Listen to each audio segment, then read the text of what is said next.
On est tous d'accord pour se dire que le budget d'un ménage, c'est hyper important. Surtout si on veut finir le mois dans le positif et non dans le rouge, sur le compte bancaire. Et aussi pour pouvoir mettre le maximum de côté en investissement et pour pouvoir faire face aux coups durs, on sait jamais. Je vais vous partager aujourd'hui, moi, mon budget. Donc, le budget de mon ménage, en sachant que je suis tout seul, donc le ménage, il est vite fait. Non, pas le ménage, nettoyage. Mais je veux dire, compter les gens dans le ménage, c'est assez rapide. Je suis tout seul. Donc, à prendre en compte aussi dans les chiffres que je vous annonce. Aujourd'hui, en termes de loyer, je suis propriétaire d'une petite maison à la campagne, dans une petite ville en province. Je paye 380 € par mois. Oui, vous avez bien entendu. Je suis propriétaire et j'ai à peu près 70 mètres carrés. C'est une petite maison, j'ai pas de cour, j'ai pas de garage. C'est comme un appartement et je suis pas très loin de la ville. Si je veux des grands centres commerciaux, j'ai Orléans et Bourges qui sont pas très loin de chez moi. Sinon, j'ai des magasins à côté de chez moi. Mais si je veux des transports en commun, j'ai une gare dans ma ville, mais pour le bus, c'est un peu plus compliqué.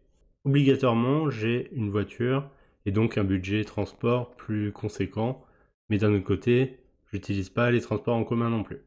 Côté alimentaire, donc à préciser, je suis tout seul encore une fois, je mange pas que des patates, je mange équilibré, un peu de viande, un peu de légumes, un peu de fruits, un peu de dessert industriel, le petit-déj, 3 repas par jour, normal. Je suis à 200 € par mois. Le budget électricité, j'ai une maison de 70 mètres carrés, donc forcément il faut la chauffer. Même si, donc précision encore une fois, j'ai une maison avec le chauffage électrique.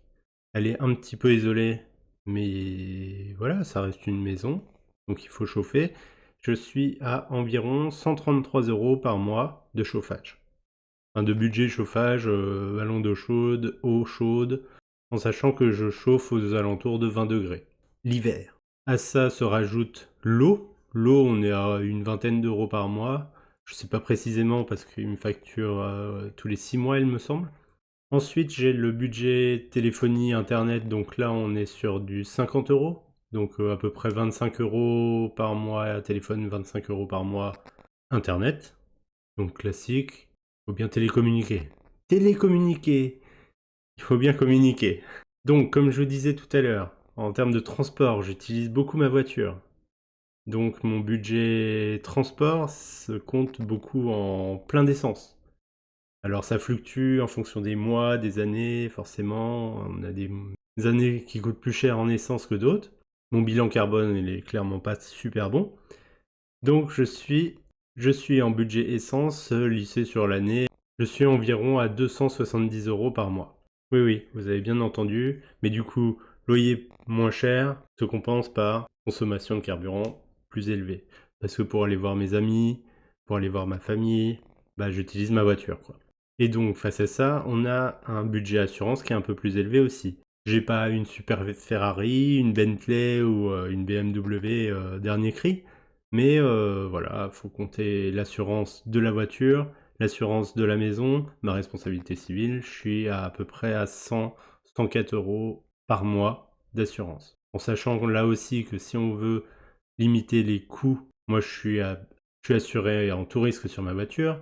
On peut l'assurer au tiers plus, suivant la vieillesse de ta voiture. Bon, j'aime bien être bien assuré quand même.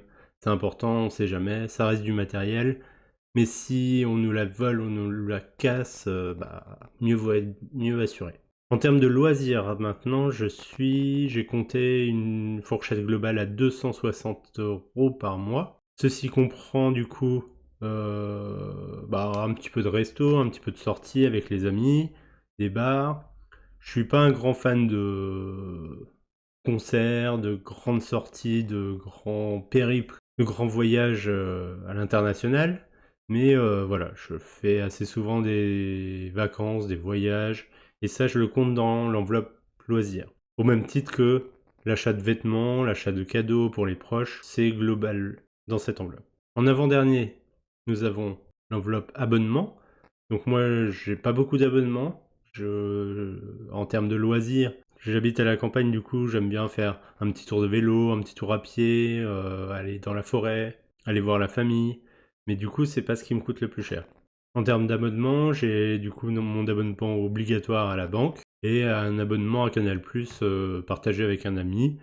Du coup, je compte une enveloppe à 27 € d'abonnement par mois. Ensuite, et en dernière place, l'investissement, et pas des moindres, parce que c'est important d'investir. Alors ça peut fluctuer suivant le niveau de loisir que tu as par mois. Si tu investis plutôt dans la pierre, si tu as fait un achat locatif, ton loyer, il tombe directement dans ton investissement, dans ton enveloppe investissement. Donc moi aujourd'hui, en investissement, je suis aux alentours de... Le budget investissement, il est entre 200 et 500 € par mois, je pense. En sachant que j'ai acheté une maison en cours de restauration. Du coup, aujourd'hui, je peux pas la louer, mais elle me coûte un petit peu tous les mois. Et littéralement, on peut rien en faire actuellement. On voit la terre au sol. Il n'y a plus de dalles, il n'y a plus de carrelage, il n'y a plus rien. Il n'y a plus que les murs et le toit. Donc ça, c'est un projet personnel, mais voilà, ça fait partie de mes investissements. Je vous en parlerai dans d'autres vidéos. Et du coup, les autres investissements, les poches d'investissement, donc la bourse, les crypto-monnaies et l'immobilier. Voilà, tenir un budget, c'est assez important, en sachant que chaque ménage, chaque personne a des attentes différentes suivant où il souhaite vivre, en ville, à la campagne, en province, en Île-de-France. Est-ce que vous avez besoin d'un appartement de une chambre, deux chambres, 5 chambres? Est-ce que vous avez besoin d'un véhicule pour vous déplacer ou est-ce que vous utilisez des transports en commun et seulement un petit abonnement mensuel ou annuel suffit? Et en termes de loisirs, pareil. Est-ce que vous avez besoin de voyager tous les mois à l'autre bout du monde en première classe? Est-ce que vous faites des road trips régulièrement?